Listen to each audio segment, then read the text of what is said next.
Contract પ્રથા બંધ કરવાની માંગ વચ્ચે વધુ એક કરાર આધારિત ભરતી કરાઈ। રાજ્યમાં સ્પોર્ટ્સ આસિસ્ટન્ટની ભરતી પણ હવે કરાર આધારિત કરવામાં આવશે।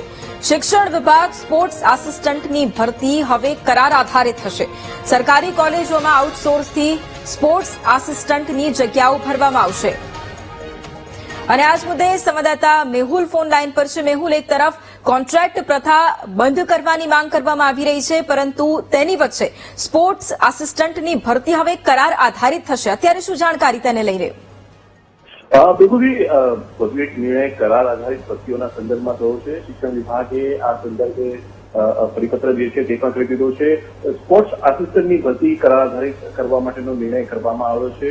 ખાસ આ સ્પોર્ટ્સ આસિસ્ટન્ટ જે છે તે સરકારી કોલેજોની અંદર ફરજ જે છે તે નિભાવશે અને 21,000નું વેતન જે છે તે તેમાં જાહેર કરવામાં આવ્યું છે। મહત્વનું છે કે અત્યાર સુધી જે પણ કરાર આધારિત ભરતીઓ થઈ છે, એક પછી એક ભરતીઓને લઈને ક્યાંક ક્યાંક વિવાદ થઈ રહ્યો છે, લોકોનો વિરોધ જોવા મળી રહ્યો છે। તેની વચ્ચે વધુ એક જે ભરતી જે છે તે કરાર આધારિત કરવાનો શિક્ષણ વિભાગે નિર્ણય કર્યો છે।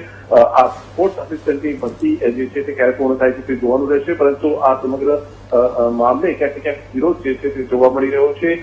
કાયમી જે સ્પોર્ટ્સ શિક્ષકોની ભરતી કોલેજોની હોય કે શાળાઓની હોય તેને લઈને ભરતી થાય તેની માંગણી ઉમેદવારોની હંમેશાથી રહી છે, પરંતુ તેની વચ્ચે આ કરાર આધારિત સ્પોર્ટ્સ આસિસ્ટન્ટની ભરતીની જાહેરાત જે છે તે કરવામાં આવી છે। બિલકુલ, આભાર મેહુલ તમામ જાણકારી માટે।